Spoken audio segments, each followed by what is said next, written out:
প্রেম হলো ফুলের মতো, আর বন্ধুত্ব হলো আশ্রয়দাতা গাছের মতো, তাই না?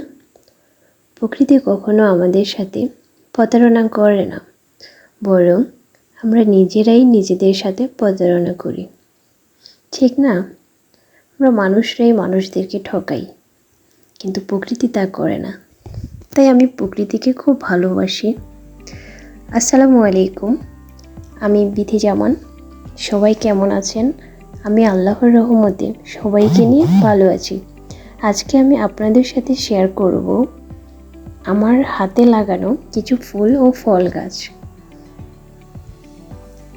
এই যে দেখতে পাচ্ছেন, আমি কিছু গাছ লাগিয়েছি। তার মধ্যে আমার সবচেয়ে পছন্দের গাছ হচ্ছে ড্রাগন ফল গাছ। আর ড্রাগন ফল তো সবাই ভালোবাসে, তাই না? ছোট থেকে বড়, আর বিশেষ করে ছোটরা তো এগুলো খুব পছন্দ করে, কারণ তার কালারটাই মিষ্টি।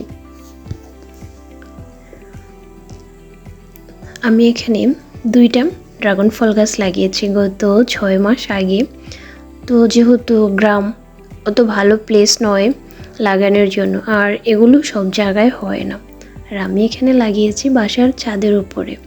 আর এই যে দেখেন, কত কষ্ট করে বড় করার পর একটা ডাল ভেঙে গেছে। খুব খারাপ লাগে, তাই না? এত কষ্ট করার পর যদি ভেঙে যায়। এভাবে আমার 2-3টা ডাল ভেঙে গেছে, কিন্তু তারপরও আলহামদুলিল্লাহ যেতটুকু আছে সেটা থেকে অনেক বড় হবে।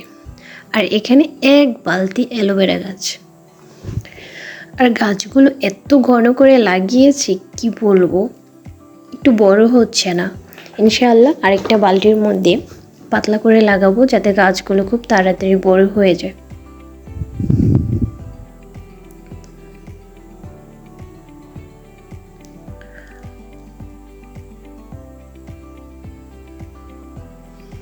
আগাগুলো শুকিয়ে গেছে দেখেন, পানি না দেওয়ার কারণে। এই যে আরেকটা বাটি দেখতে পাচ্ছেন না, এটা আমি ছোট্ট একটা মিষ্টির বাটিতে লাগিয়েছি। আর এই গাছটার বয়স 1 বছর, কিন্তু বিশ্বাসই হয় না গাছটাকে দেখলে যে এটা এত বয়স বেশি, অথচ গাছটি বড় হচ্ছে না এবং ছোট বড় হচ্ছে না আর মোটা হচ্ছে না। কেন এরকম জানি না, অবশ্যই জানাবেন। আর এগুলো হচ্ছে টাইম ফুল গাছ সাথে। আর টাইম ফুল তো শহরে গ্রামে সব জায়গায় থাকে, তাই না? আর আমার টাইম ফুল গাছগুলো খুবই সুন্দর ছিল মাশাআল্লাহ। আর কয়েকদিন যাবত আমি বাড়িতে না থাকার কারণে এই অবস্থা হয়ে গেছে, পাতাগুলো শুকিয়ে গেছে। কিন্তু ইনশাআল্লাহ আমি এগুলো আবার ঠিক করে নেব। আর এই কয়েকদিন প্রচুর বৃষ্টি ছিল, তারপর আবার হঠাৎ করে রোদ উঠে গেল, তার কারণে গাছগুলো আমার এই অবস্থা হয়ে গেছে। কিন্তু এখন আমি প্রতিনিয়ত যত্ন করব, আর সেটি আপনাদেরকে দেখাবো। তো বন্ধুরা, আমার গাছগুলো আপনাদের কেমন লেগেছে অবশ্যই জানাবেন। আল্লাহ হাফেজ, টাটা।